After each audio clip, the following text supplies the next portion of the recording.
Hey guys, we're back in the garage today and we're trying to tackle some problems with our rear end. Well, not my rear end, this rear end. So I went to the folks at Classic Performance Parts and got a 68 to 72 A-body kit, and I'll show you guys everything that's involved. And you know, it's similar to what we're doing on the 70 Chevelle, except this time the body's on, so it'll be more like what you guys would do in your garage or in the driveway or whatever. So I'll show you what we got and then we'll get after it. All right, so what do we got, right? So this is their constructions for it. As you can see, it comes with 2 adjustable uppers, the lower trailing arms, and this fancy sway bar. And it also comes with the bushings for the rear end, and I'll show you how to press these out. The reason for doing this is, as you guys may or may not know, we're going to put a 6-speed manual transmission in the wagon. So when we do that, we're going to want to be able to adjust our pinion angle so that we make sure that the driveline geometry is correct. And this is going to let us do that. So I pulled these out of the box. I greased them already just so I won't have to do it when it's under the car. But basically, it's pretty simple, right? You've got these 2 jam nuts on a threaded shaft, similar to like a tie rod, and this allows us to adjust it in and out, and that'll allow us to have the correct pinion angle. And then here's the lower trailing arms. They've got this bracket on here. Oh, that stinks. Chipped off the powder coating. Comes with all the bolts you need, and then obviously a rear sway bar, which will help this thing handle quite a bit better than it'll help it handle quite a bit better than it does right now. So we'll go ahead and start throwing the stuff on. It shouldn't take very long to do unless we run into a problem. Knock on wood. Excuse me. But as you can see, I've got everything laid out here on our very expensive workbench, so we'll go ahead and get under the car and start getting after it. Hey guys, welcome back. So not much has happened since we last talked. In fact, nothing. Car's up in the air. As you can see, it's got all the original suspension parts under here.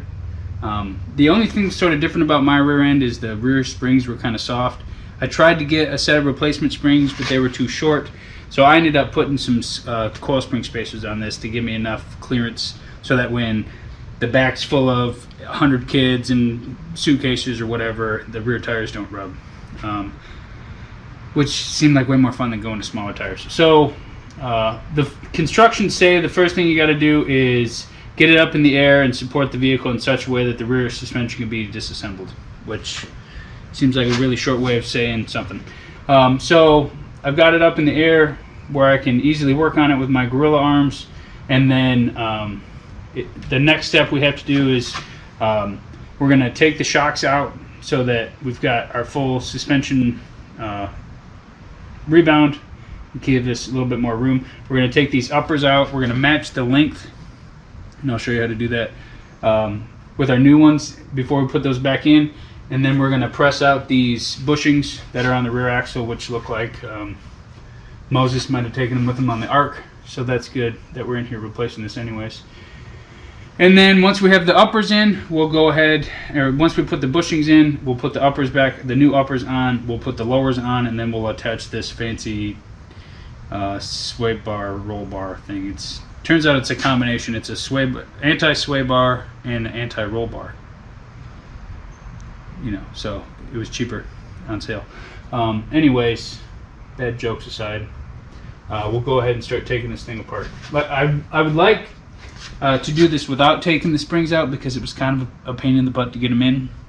Their free height is a little too tall with the spacer that I ended up having to go with.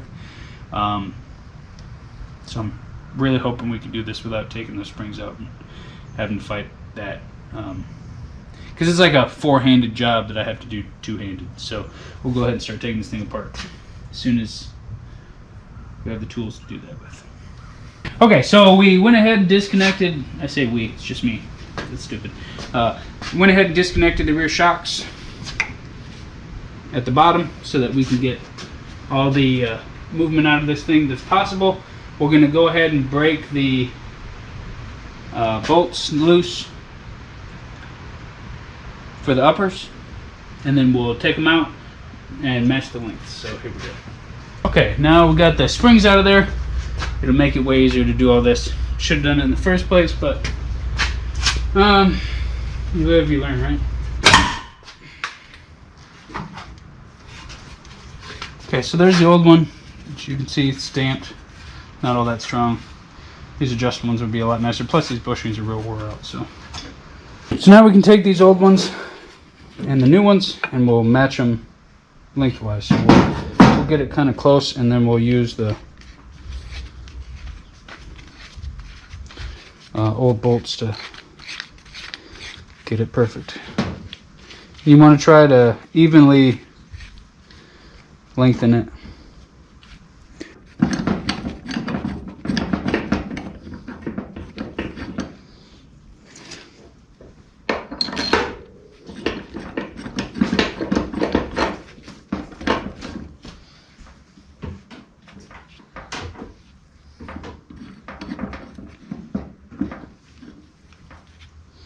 So that is about the same length as both. You want them not straight up and down. Obviously this pivots, so you're going to want to keep an eye on that. Make sure that it's straight up and down. That's close enough for what we need. So we'll take these jam nuts and we'll run them back down so that it stays roughly in this spot.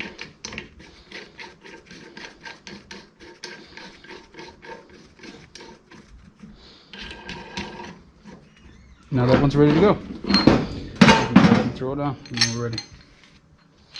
So I have basically this giant C-clamp. This is a ball joint installer. And we'll use that to press this old one out and to press the new one in. Now that we've got everything set up over here, we can go ahead and press this old one out. Okay. The first one wasn't big enough. You got to make sure there's like a, I'll show you here in a second, but there's a metal housing on the outside of the bushing. You got to make sure you have something big enough to grab that. Otherwise you'll just press the rubber out of the housing and won't do any good. Here's the clamp, here's our cup, here's a 32mm socket because it's about the biggest socket I can get in there based on the draw. And that's going to press this bushing the rest of the way out. Ratchet in the eye.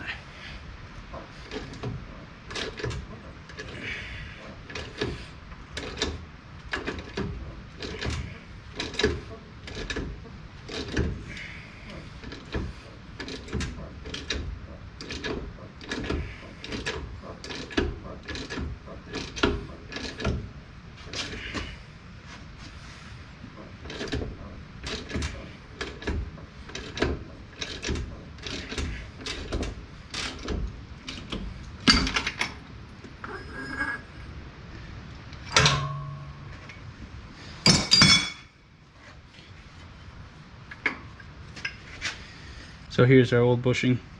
It's not actually in all that bad a shape, but go ahead and replace it now. So this is one diameter, and then it steps up to another one. I'll show you. So you can see here's a new one and an old one here. It's got this smaller diameter that goes inside the housing, and then it sits up flush right where this diameter gets larger. So you're supposed to grease them before you put them in, but we're going to go ahead and clean that up. And we'll go ahead and grease these up.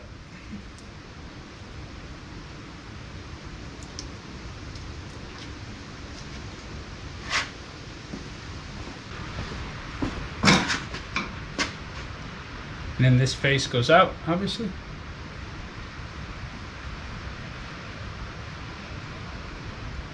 And then we're going to press it in the exact opposite way we pushed it out. So we'll put the clip on, the C-clamp thing on here backwards, and we'll go ahead and press this thing in.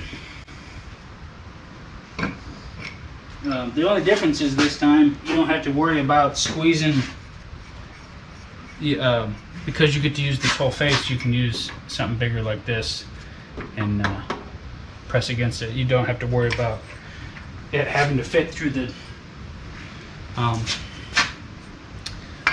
axle housing hole, being smaller than the inner diameter of the hole. That's what I'm trying to say. I think that's what I was saying.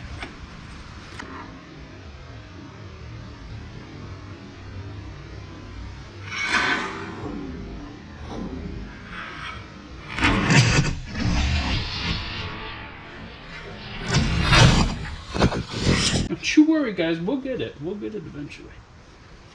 All right, here we go. Let's try this again. Make sure everything's lined up, so we're not trying to crush our bearing or our bushing, whatever you want to call it. And you just want to go. Oh, that's so loud. Hearing protection. You should have it. You just want to press it in until you get to that larger diameter, like I said before. You just want to make sure that that metal sleeve is centered on the bushing.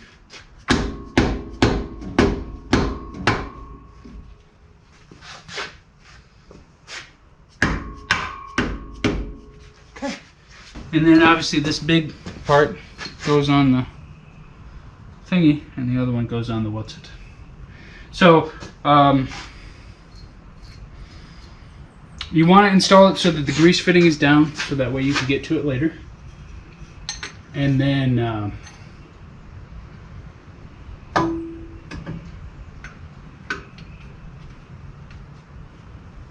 the bolts go, you want the nut on the inside, that's what I'm trying to say, right? That's what I'm trying to say. And according to the instructions, all the bolts are the same.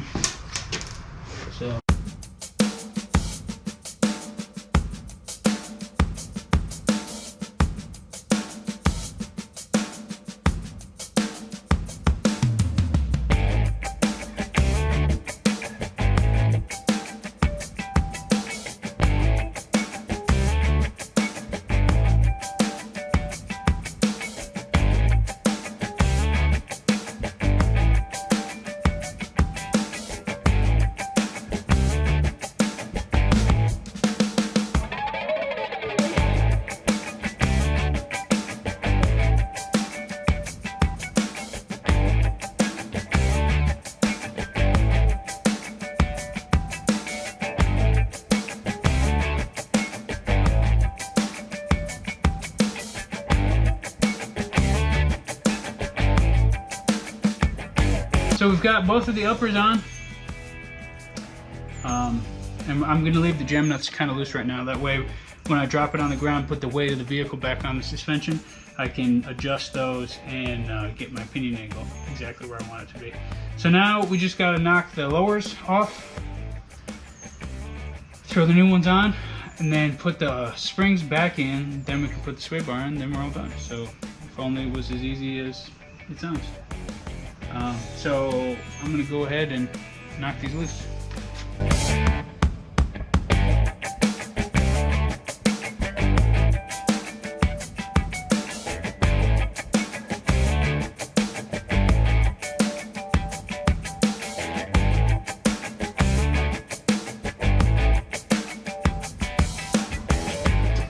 So these, the lower trailing arms,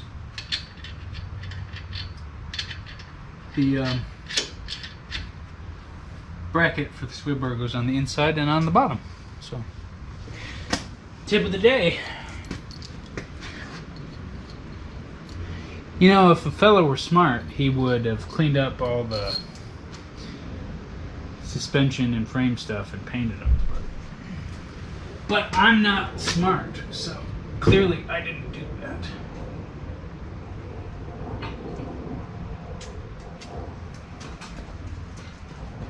I hear children.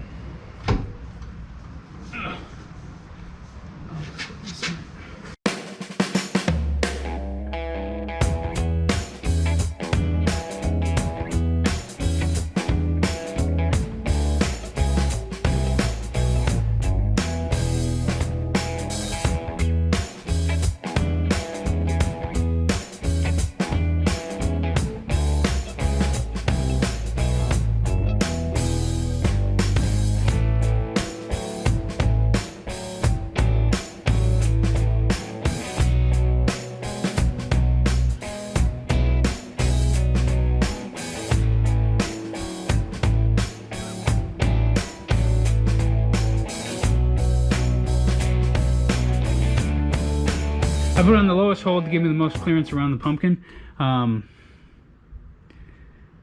but it said that the highest hole will give you the most clearance, ground clearance, but that it may cause contact with the differential, so I didn't want to do that. So here's the passenger side. Obviously, sway bar bolts into the lower control arm, and then the lower control arm is not adjustable. And then here's a view of the upper installed with the bushings. grease fittings down, obviously. And then the same thing over on the passenger side.